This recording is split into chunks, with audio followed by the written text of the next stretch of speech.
Sengilo lifuba lekondla umphefumulo elihlelweni lwakho Our Timely Word livi lesikhathi nemprofeti Promise Shongwe welibandla le-Chosen Generation of Jesus Christ. Busiseka.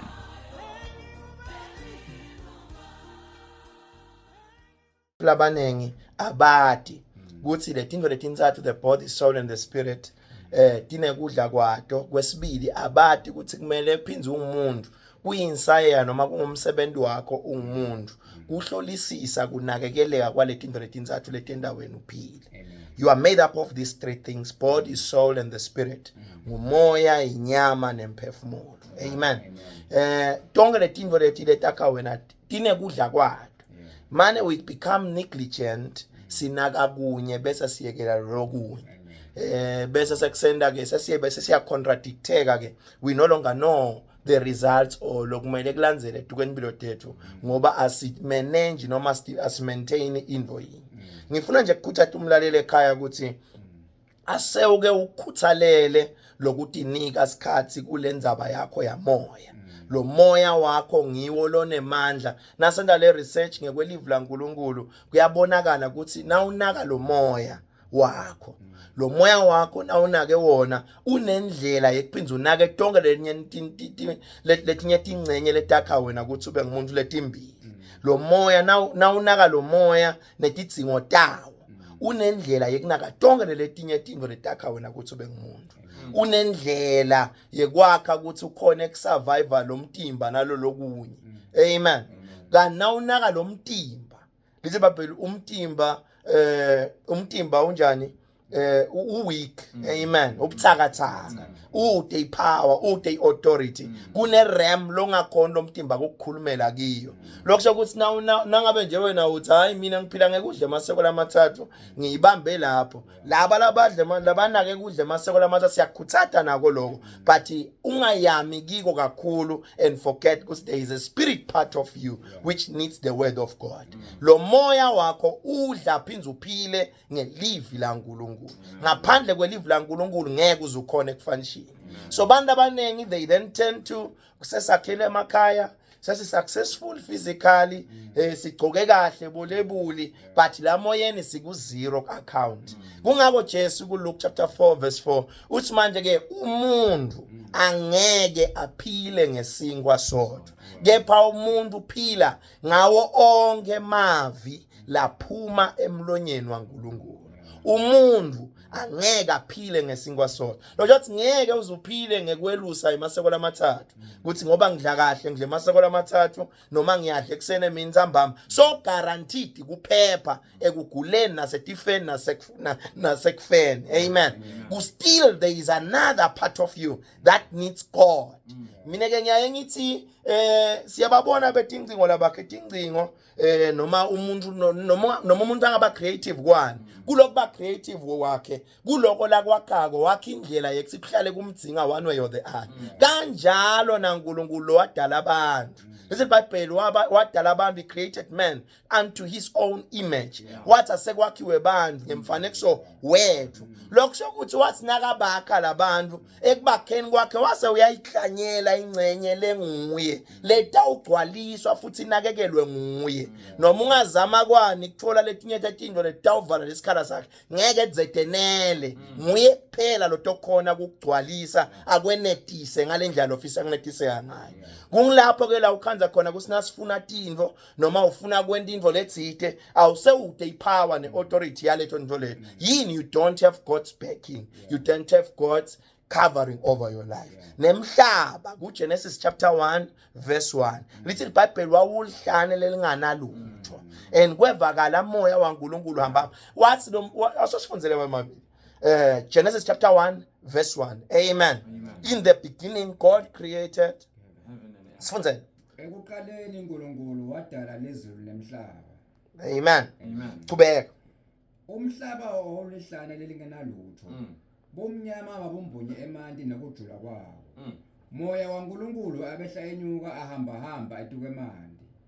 uNkulunkulu wathi akube khona kukhanya.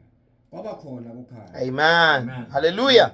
Lesi iBhayibheli manje ke umhlaba ulihlane lelingana lutho. uNkulunkulu bekanjani? moya waNkulunkulu bekahamba amen and ekuhamba hambeni kwawo lo moya waNkulunkulu sho sinemhlaba indvo lengakhulumi lethu umlomo yasibona sidingo sethi let us make a connection with the spirit of God so that we've got sustenance next last ngithi ke mina nangabe indvo lengakhulumi lefana nemhlaba ingakhona kusibona sidingo saNkulunkulu nekwakha irelationship naNkulunkulu nekumhonorisha imnika inzawo kanganani lokho umuntu lokukhuluma lokuphila lokuhamba. Oh my goodness. Genesis 1 verse 1. Amen. Ithi Bible lo mhlaba wawuhlanele lingana which means it never had a future. Lo mhlaba bekude lo bekubonakala ukuthi kungaba khona. There was no future bekude bekungabonakala ukuthi ungalasta yini. But immediately it acknowledged God, there was stability and there was surety that there is future. Amen. So we secure our future by honoring and giving God his position in our lives. Sikhona kuba nesibindi sekwathi ukuthi utawulala uvuke noma ulele noma wavuka noma ungavuki awukavukeli uNkulunkulu. Kunemajaha Shadrach, Meshach and Abednego labathi manje ke noma singafakwe esithandweni semlilo angeke sisikhothamele lesithixo lesi noma ngeke azasikhiphe kulomlilo noma uyaskipha noma akaskipha there is a realm bantu lekumele bakhule bangene baphile kiyo where they are not shaken even by sickness. They are not shaken by any situation. Where they say, I am God's billboard, where God displays his power and his ability. Uyabutwa Jesu lana kunemntwana logulako kuthiwa hey lama demon ala kulomtimba lomntwana yini donade badala noma kwende njani. Usijesu hayi nani akusiko kanjalo lana nje lokwente kathiwa lempilo lomlona kwekuthi kubonakaliswe amandla kaNkulunkulu. Lokho ukuthi kudzingeka abantu labatawuhati iNkulunkulu wabo balule etandla tabo bemevini badictate kulasta nekuphelelwa kwalokugula lokusethuka lo muntu lo. Lokho ukuthi si wena mlaleli usekhaya noma ngangibandi ovala ivulami unensayeya uyawukweneta umango wakini livu laNkulunkulu uyalikweneta likusasa lakho wena uphelele ume ngekwelivu laNkulunkulu uyatikweneta kwa wena kunebanda sebatehlulekise lasebahluleke kutimela kwabona. Oh my goodness. So we kude nangathiwa nasingathi phila usingathi philela ini kwa wena ngeke ukhona kuphendula because you didn't discover this thing called purpose. True purpose begins with understanding with receiving Jesus Christ in your life as your Lord and Savior. John 3 verse 16. Amen.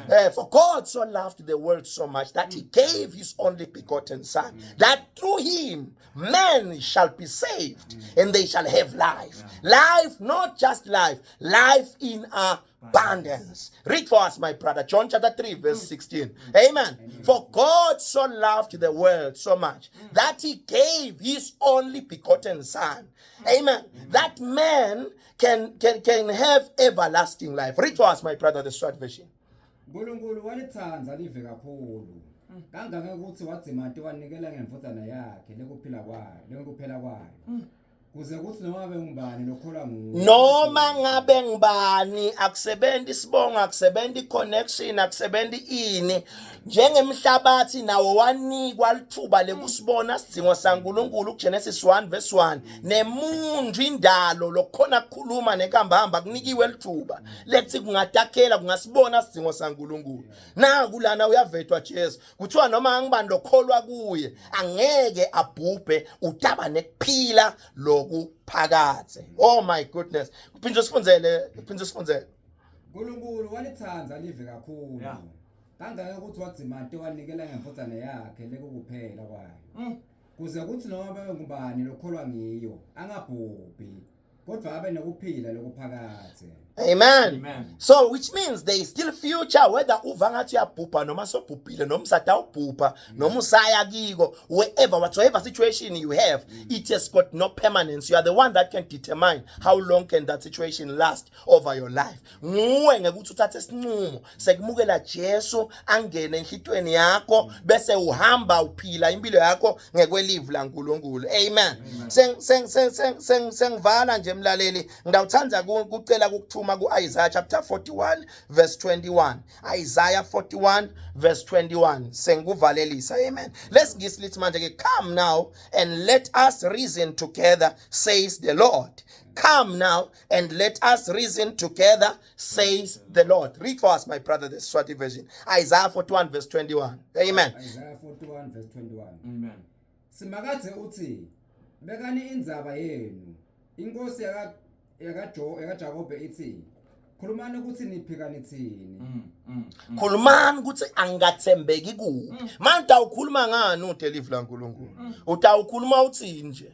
Utawuthi manje ke akuvikele ngaliphi live lo metukwalo. Lokho ukuthi yonke into le kumele ibe sempilweni yakho na lo icela kona lo ifunako kumele ume evini lakhe kuze uyithole. Bonke bazane kucala ngaNkulunkulu futhi konke kutawuphetha ngaye and kuze uphile impilo le fulfilling where to discover ipurpose yakho, and your purpose is in God. Nangabe into lengakhulumi lengumhlaba yasibona sidingo saNkulunkulu neacknowledge abukhulu bakhe kanganani thina esibantu. Amen.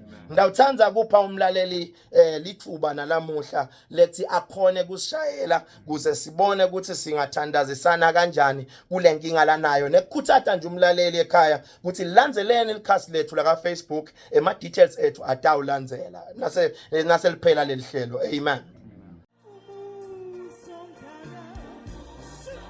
Siyethemba futhi siyakholwa ukuthi ubusisekile wakhuthateka ngelive lanamhla. Uma unesifiso sekuthandaza kanye nekuthola teluleko counseling sessions neProphetic Promise, shaya noma ushiye umlayeto ngaWhatsApp ku76591921. Lihhovisi lemprofeti liseMbabane Eagle House Building, office number 10 Matfude Naka Railway.